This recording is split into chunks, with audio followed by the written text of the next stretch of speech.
जय छत्रपती शिवराय। तर मंडळी, पहिल्या चॅनलवरती मी जुनी कपडे नवीन कसे करायचे याचा एक व्हिडिओ अपलोड केला होता आणि तो सर्वांना खूप जास्त आवडला, खूप छान कमेंट्स आले।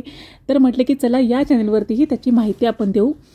तर असं तुमच्या इथे कुठलेही जनरल स्टोअर्स असेल किंवा लेस लटकनचं शॉप असेल किंवा ऑनलाईन तर आहेच आहे, तुम्हाला पुढे कळेलच की काय मागवायचं आहे आणि प्रोसेसही पूर्ण ऐका।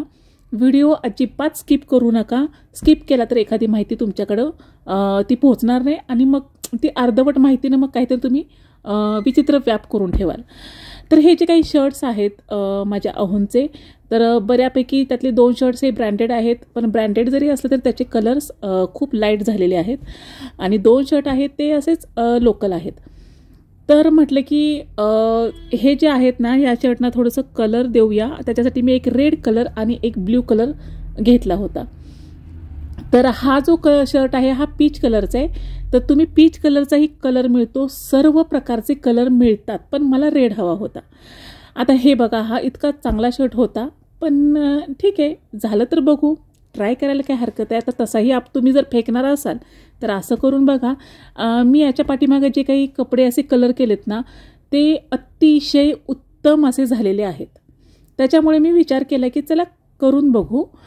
आणि 20 रुपयांना हा पाऊच येतो। याच्यावरती पाठीमागं कलर लिहिलेला असतो।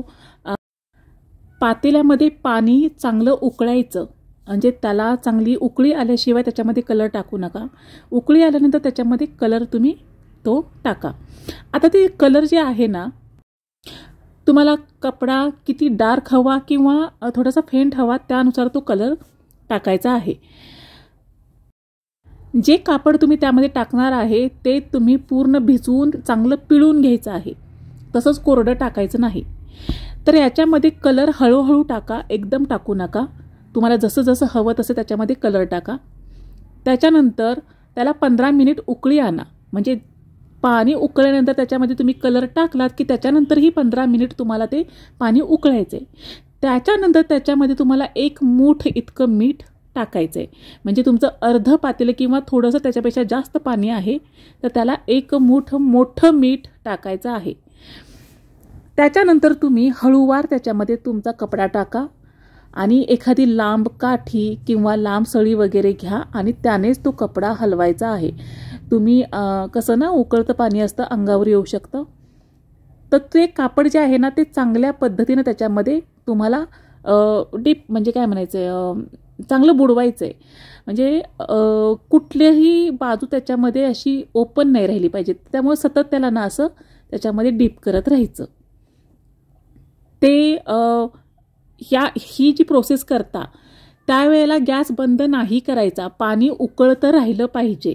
म्हणजे हे पाणी, ही जी प्रोसेस करताय कपडा हलवण्याची, त्याच्यामध्ये कपडा जो काही आपण कलरमध्ये टाकलाय त्यावेळेला गॅस बंद नाही पाहिजे।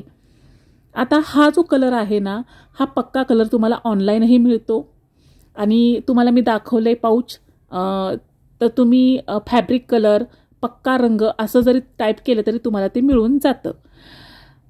त्याच्यानंतर हा जो दुसरा कलर आहे, म्हणजे मी तुम्हाला जसं म्हटलं की मी रेड आणि ब्ल्यू 2 कलर घेतले होते, तर एकामध्ये मी हा ब्ल्यू टाकलाय बघा आणि एकामध्ये तो रेड टाकला होता। तर हे चांगलं हलवायचं आहे आणि याच्यानंतर काय असतं ना की एक डाय फिक्स म्हणून एक त्यांचं छोटंसं पाऊच येतो, जे की चांगल्या पाण्यामध्ये घालून तुम्ही जेव्हा हे कपडा जो आहे कलरमध्ये डीप केलाय तो काढून त्या पाण्यामध्ये टाकायचा असतो। पण मी ती प्रोसेस स्किप केली आहे, कारण मला पाठीमागं जेव्हा मी हे केलं होतं कलरिंगचं तेव्हा मला त्याची गरज नाही भासली, म्हणजे मला नाही वाटलं की ते करावं। पण तुम्ही ते करा, म्हणजे त्याने काय होतं की तो जो रंग असतो तो फिक्स होतो। तर तो डाय फिक्स म्हणून जो पाऊच येतो तो तुम्ही यूज करा, किंवा नाही केला तरी माझ्यासारखं काही प्रॉब्लेम नाही येणार आहे।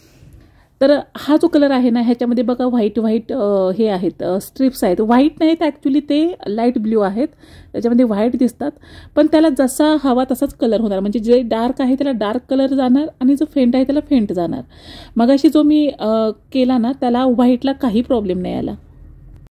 नंतर ही कपडे सावलीमध्ये सुकवायला ठेवा। तर मंडळी, जे 5 शर्ट मी घेतले होते, त्यातला हे 3 शर्टना व्यवस्थित कलर बसला आहे. आता ह्याला ना इस्त्री करायची वगैरे, त्याच्यानंतर ते छान दिसेल. पण काय आहे, मी सुकल्यानंतर ते कसं झालं आहे ते दाखवण्यासाठी मी त्याला इस्त्री न करता तुमच्यासमोर ते दाखवते. त्याच्यातला एक जो शर्ट होता तो दुसरा, त्याला कलर काही व्यवस्थित नाही हे झालेला, बसलेला नाही आहे कलर. तो मी रिकलर करेन, बघू. आता हे जे व्हाईट फ्लॉवर्स आहेत ह्याचं एक मला टेन्शन होतं की कलर होत आहे का काय, पण नाही, ते व्हाईट आहे असं राहिलेले आहेत. आणि ह्या शर्टला कलर काही पाहिजे असं नाही हे झालेला.